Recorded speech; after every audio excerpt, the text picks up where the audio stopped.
دوستو کہنے کا مطلب یہ ہے، اللہ کے نبی علیہ الصلوۃ والسلام نے فرمایا تم شرمگاہ کی حفاظت کی ضمانت دو، میں جنت کی ضمانت۔ یہ شرمگاہ کی حفاظت کے لیے یہ طریقہ اختیار کیا تو جنت کی خوشبوؤں میں سے ایک تھوڑا حصہ اللہ نے دنیا ہی میں بتا دیا۔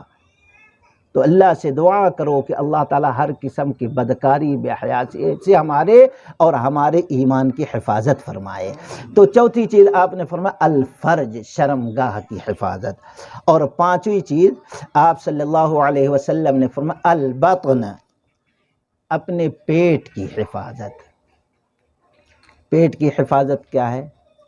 حلال غذا جائے، حرام غذا نہ جائے۔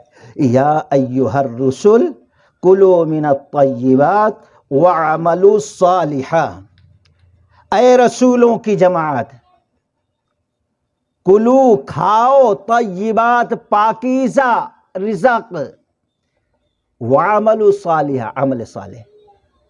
گویا انبیاء اور رسول کو پہلے عمل دعوت و تبلیغ کا حکم نہیں، پہلے غذا کو حلال کرنے کا حکم ہے۔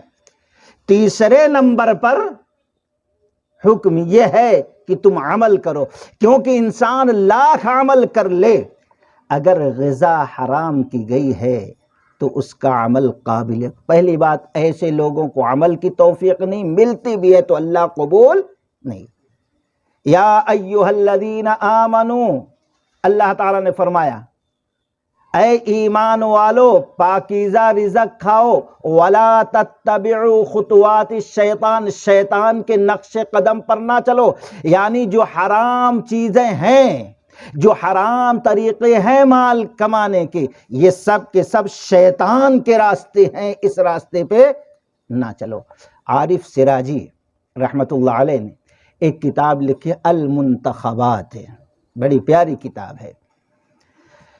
اس کے اندر میں سمجھتا ہوں صفحہ نمبر 140 یا 25 پہ ایک واقعہ نقل کیے کہ ایک قافلہ گیا حج کرنے کے لیے، ایک قافلہ گیا حج کرنے، حج کر کے واپس آ رہا تھا وہ قافلہ۔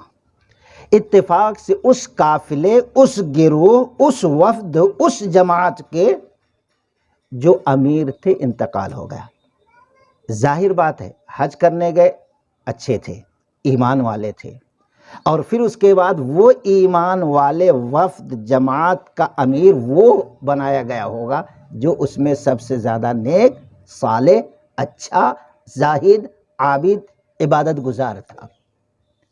اتفاق سے جب انتقال ہو گیا، قریب راستے کی بستی تھی، وہاں لوگ گئے اور بتایا ایسا معاملہ، ابھی ہم کو دور فلاں جگہ جانا ہے، لاش کو اٹھا کے تو جانا مشکل ہے۔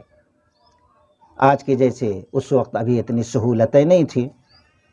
لوگوں نے قبرستان میں قبر کھودی اور لے جا کے جیسے لٹانے گئے، کیڑے مکوڑے، سانپ، اژدہے سے وہ قبر بھر گئی۔ کتاب موجود، اور کتاب لکھنے والا موحد عارف سراجی رحمۃ اللہ علیہ، ایک اچھے عالم دین ہے، آندھرا بھی کئی بار آ چکے ہیں اس علاقے میں۔ تو خیر وہ قبر بند کر دیے، نہ جانے کیا معاملہ ہے، شاید ایسی زمین ہے سانپ بچھو کی۔ تھوڑی دور جا کر وہاں قبر کھودے، وہاں پہ بھی ہو بہو ایسے ہی مسئلہ پیش آیا، بند کر دیے، اٹھائے اور جا رہے تھے۔ ایک بڑی بستی نظر آئی تو وہاں پہ گئے، بستی والوں کے سامنے رکھا، بھئی 2 قبر کھودے، یہ ہمارے امیر صاحب ہیں صاحب۔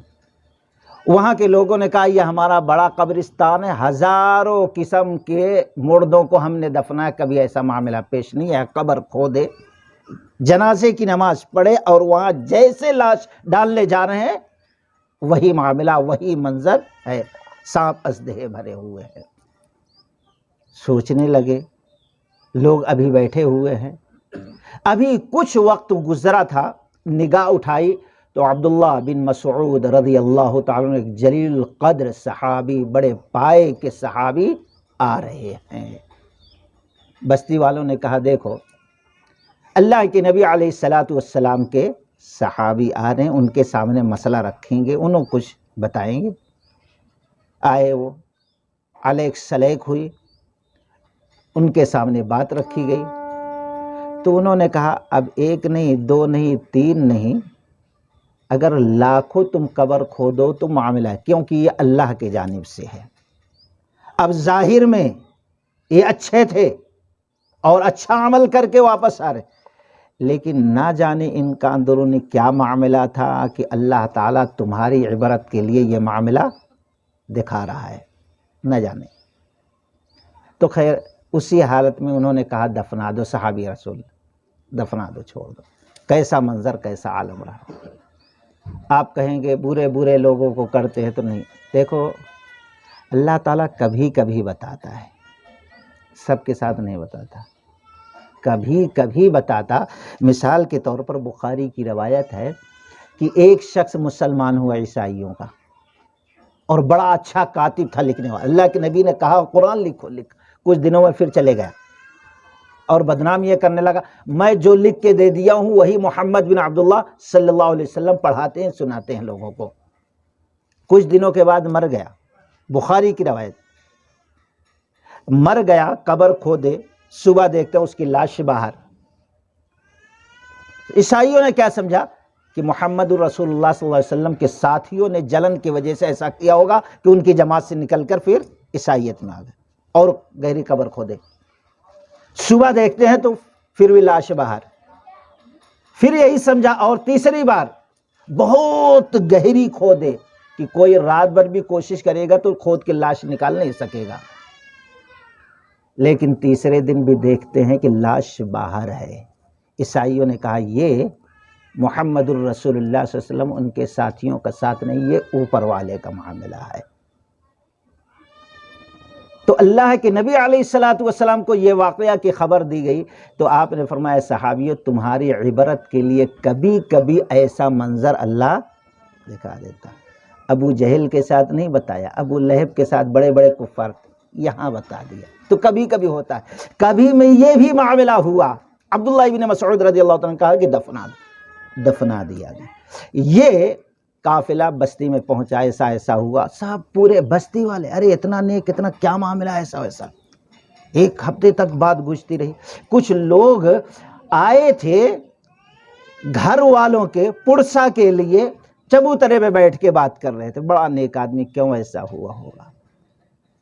تو بیوی دروازہ کھولی اور کھکھار کے ہاں امیر صاحب ہمارے شوہر محترم بڑے نیک تھے، بڑے صالح تھے، لیکن نہیں ظاہر کرنا چاہتے، لیکن آج میں اس لیے ظاہر کر رہی ہوں کہ تم لوگ عبرت حاصل کرو، اگر وہ خامیاں، وہ غلطیاں ہیں تو اصلاح کر لو، شاید اسی لیے اللہ تعالیٰ نے یہ معاملہ تمہارے سامنے رکھا ہے۔ کیا معاملہ ہے؟ پردے سے بیوی نے کہا آپ لوگ جانتے ہیں یہ دکان ہماری ہے کرانے کے پاس، جب کبھی کوئی خریدنے آتا تو یہ اچھے کوالٹی کا مال بتاتے، قیمت اچھے کوالٹی کے دیتے، وزن کرتے وقت تھرڈ کلاس کے کوالٹی کو ملا دیتے یا دے دیتے۔ بیوی نے کہا ہو نہ ہو، یہ چیز ایمان کے آڑ میں جو کی گئی، آج اللہ تبارک و تعالی نے ظاہر کر دیا عبادات بھی حرام، غذا کمانے اور کھانے والوں کی عبادت اللہ قبول نہیں کرتا۔ تمہارے سامنے معاملہ، تم لوگ اپنی اصلاح کر لو۔ تو الباطن، اللہ کے نبی علیہ الصلوۃ والسلام نے فرمایا اپنے پیٹ کی حفاظت کرو۔ پیٹ کی حفاظت ہم کریں گے تو ہماری سوچ اچھی ہوگی، ہم جو عمل کریں گے اللہ تعالیٰ وہ عمل قبول فرمائے گا اور مزید عمل صالح کرنے کی توفیق عطا فرمائے گا۔ اور ساری عبادتوں سے افضل یہ ہے کہ انسان حلال طریقے سے کماتا ہے، تو اللہ کی قسم خود جو کھاتا اس پر بھی صدقہ کرنے کا ثواب، بیوی بچوں کو کھلاتا ہے صدقہ کرنے کا ثواب، ماں باپ کو کھلاتا ہے تو صدقہ کرنے کا، سب سے بڑی عبادت تو یہی ہے۔ اسی طریقے سے آپ صلی اللہ علیہ وسلم نے فرمایا چھٹی چیز اللسان، اپنی زبان کی حفاظت کرو۔ یہ زبان بڑی نازک چیز ہے، ہڈی نہیں ہے، آج گھنٹوں ہم غیبت چغل خوری اپنے مومن بھائی کی کرتے رہتے، کتنی عورتیں ایک دوسرے پر الزام لگاتی رہتی ہیں۔ اللہ کے نبی علیہ السلام نے فرمایا جس شخص نے کسی پاک دامن عورت پر بدکاری کا الزام لگا دیا، اللہ اتنا غضبناک ہوتا ہے کہ 100 سال کی عبادتیں بھی اللہ برباد کر دیتا ہے۔ جس مومنہ عورت کا مقام یہ ہو اس پر الزام لگے، 100 سال کی عبادتیں اللہ برباد کر دیتا ہے۔ اسی طریقے سے غزوہ احد میں ایک نوجوان شہید ہوا، ماں جا رہی ہے، بیٹھی، خون میں لت پت ہے، دھول میں، بچے، ماں نے روتے ہوئے آنکھوں سے آنسو جاری ہے، کیا تکلیف ہم آپ محسوس نہیں کر سکتے۔ نوجوان بیٹا، لخت جگر بیٹا، وفات پائے، شہید ہوا ہے، خون میں لت پت ہے، چہرے سے خون صاف کر رہی ہے اور کہتی ہے یا بنی لک جنت، اے میرے لاڈلے تجھے جنت مبارک ہو، تجھے جنت۔ اللہ کے نبی نے فرمایا ایسا مت کہو، ایسا مت کہو، اللہ سے حسن ظن رکھو۔ کیوں؟ نہ جانے زندگی کے کس حصے میں اپنی زبان سے کسی کو کچھ کہا ہو، یا کچھ ایسے جملہ زبان سے، ایسے الفاظ، ایسی بات نکل گئی ہو کہ اللہ تعالی غضبناک ہو کر، ناپسندیدہ قرار کے دے کر اس کی ساری نیکیاں برباد کر دیا ہو، تو کیا کریں؟ تو اسی لیے آپ نے فرمایا اپنی زبان کی تم حفاظت کرو، میں تمہیں جنت کی ضمانت دوں گا۔ تو خیر پھر کبھی انشاءاللہ یہ 6 چیزیں تھیں۔ آپ نے فرمایا الصلاۃ، الزکاۃ، الامانہ، الفرج، البطن، اللسان، یہ 6 چیزوں کی تم حفاظت کی ضمانت دو، میں تم کو جنت کی ضمانت دیتا ہوں۔ اللہ تعالیٰ سے دعا ہے کہ اللہ تبارک و تعالی ہم تمام لوگوں کو اس حدیث پر عمل کرنے کی توفیق رفیق عطا فرمائے۔ وآخر دعوانا الحمدللہ رب العالمین۔ السلام علیکم ورحمۃ اللہ وبرکاتہ۔ وسلم نے فرمایا تم میں سے کون سا ایسا شخص ہے کہ 6 چیزوں کی حفاظت کی ضمانت دے، اکفلوا لی بستن، 6 چیزوں کی، تو میں اس کو جنت کی ضمانت دوں گا، یعنی سند دے دوں گا کہ وہ جنت کے اندر داخل ہوگا۔ جب یہ بات رسول اللہ صلی اللہ علیہ وسلم نے سنی تو صحابہ اکرام نے تو قالوا وما ہی یا رسول اللہ صلی اللہ علیہ وسلم، سوال کیا کہ اللہ کے نبی علیہ السلام وہ 6 چیزیں کون سی ہیں؟ تو آپ نے فرمایا الصلاۃ، نماز ہے پہلی چیز۔ اگر نماز نہیں ہے تو ایمان کا نام و نشان انسان کے پاس نہیں جاتا، کیونکہ کہیں کہیں نماز کو ایمان کہا گیا، وما کان اللہ لیضیع ایمانکم۔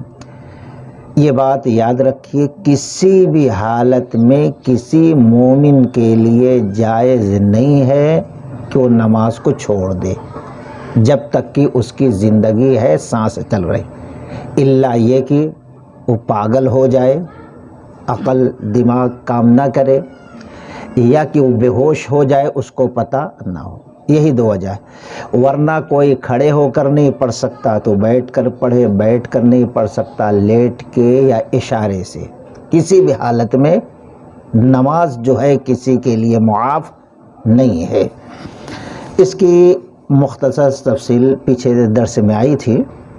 تو آپ نے فرمایا الصلاۃ، دوسری چیز الزکاۃ، جن کو اللہ تعالیٰ نے مال دیا ہے، ایک مال نصاب تک پہنچ جائے تو سال میں اس کے اندر 2.5% نکال کر اپنے مومن بھائی جو کمزور، محتاج، لاچار، غریب، مسکین ہیں ان کو دے، تاکہ وہ اپنے پریشانی کو دور کر کے وہ بھی ہماری خوشیوں میں یا زندگی کے ضروریات کو پوری کر سکیں۔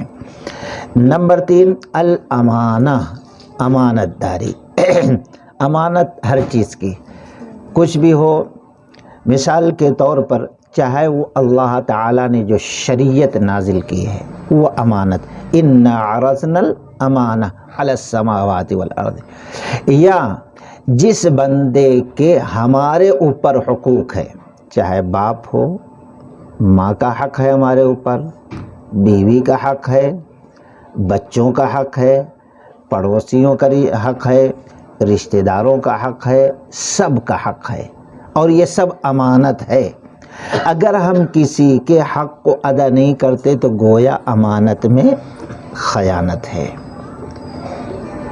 تو مختصر یہ تینوں چیز کی تفصیل ہم نے پچھلے درس میں رکھ دیا تھا، جب صحابہ نے کہا اللہ کے نبی علیہ السلام آپ کہتے 6 چیزوں کے حفاظت کی ہم ضمانت دیں تو آپ جنت کی ضمانت، قالوا وما ہی یا رسول اللہ صلی اللہ علیہ وسلم، اللہ کے نبی علیہ السلام وہ 6 چیز کون سی ہیں؟ تو آپ نے فرمایا الصلاۃ والزکاۃ والامانہ۔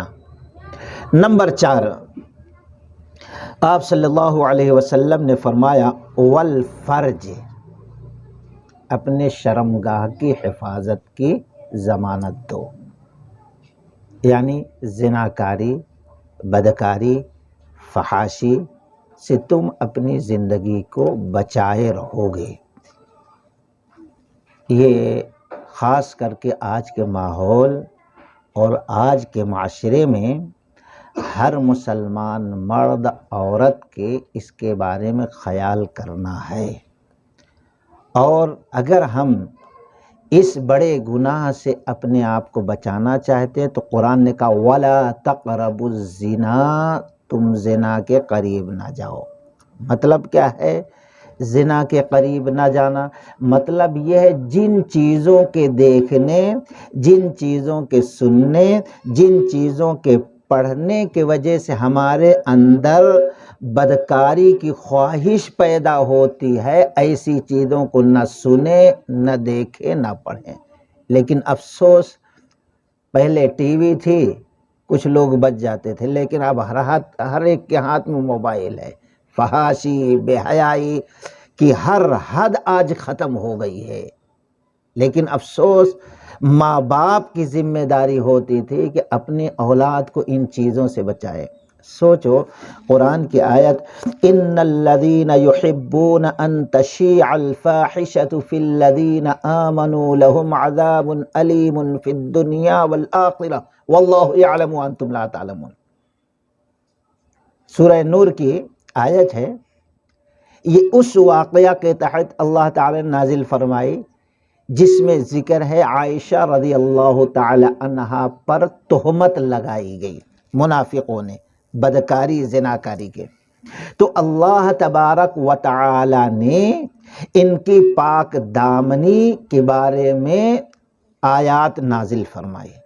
انہی آیتوں کا ایک حصہ یہ بھی ہے ان الذین یحبون ان تشیع الفاحشہ فی الذین آمنوا لهم عذاب، جو لوگ مومنوں کے بستی میں، مومنوں کے ماحول میں، مومنوں کی جماعت میں، مومنوں کے علاقے میں، مومنوں کے محلات میں بے حیائی پھیلانے کے خواہش مند ہیں، پھیلائے نہیں۔ بات کیا تھی؟ خالی الزام لگایا تھا۔ تو اللہ تعالیٰ نے فرمایا جو لوگ ایمان والوں کے درمیان بے حیائی پھیلانے کی آرزو رکھتے ہیں، یحبون ان تشیع الفاحشہ، فواحش پھیلاتے ہیں، لہم عذاب علیم فی الدنیا والآخرہ، اللہ تبارک و تعالی دنیا میں بھی بڑا رسوا کن ان کو عذاب دے گا۔ ذلت اور رسوائی کا سامنا ایسے لوگوں کو کرنا پڑے گا، اور آخرت میں بھی اللہ بڑا سخت دردناک عذاب تیار کر رکھا ہے، اور اللہ جانتا ہے تم جانتے نہیں۔ تو سوچو خالی وہاں الزام لگا، اس الزام کو جو مومنوں کے گھروں میں، مومنوں کی محفل میں بیان کر ارے ایسا ہوا، تو اللہ اتنی سخت سزا بیان۔ اب جب ہم فلموں کی شکل میں، گانوں کی شکل میں، یا کہ آج سیریل کی شکل میں، یا آج جو ایڈورٹائز وغیرہ آ رہے ہیں سب کے اندر ٹک ٹاک نے تو ہر حد پار کر دی ہے۔ شرم آتی ہے اس کے اندر علماء حجاج کیسے کیسے داڑھی والے کرتے پاجامے والے گندے گندے گانوں پر ناچتے ہوئے نظر آتے ہیں اور گندی گندی بے حیائی کی باتیں کرتے ہوئے نظر آتے ہیں۔ سوچو ان کا کیا انجام ہوگا۔ یہ تو مسلم معاشرہ میں، مسلم ماحول کے اندر بے حیائی پھیلانے کی خواہش مند ہے جب ایسا، اور پھر ہم اس کو دیکھ رہے ہیں تو اب سوچئے عزت کہاں سے ملے گی۔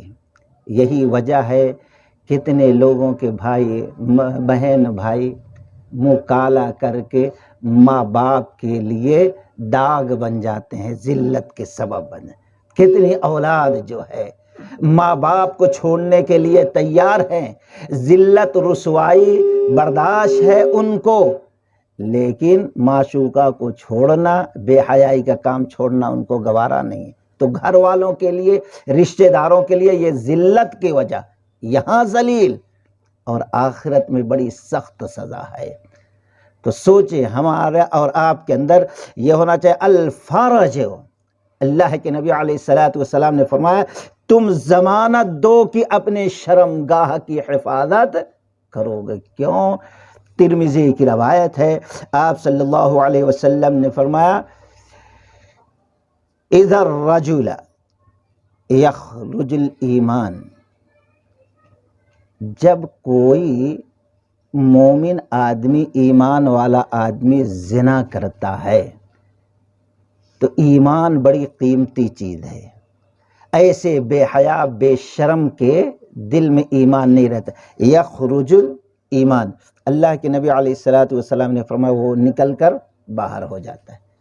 اب اسی حالت میں اگر اس کی موت ہو گئی، جب زنا کیا ہے، بدکاری کیا ہے، اسی حالت میں مر جائے تو اب سوچو وہ کیا منہ لے کر رب العالمین کے سامنے حاضر ہوگا، قبر میں اس کا انجام کیا ہوگا، میدان محشر میں ایسے لوگوں کا حشر کیا ہوگا۔ سوچنا چاہیے انسان کو۔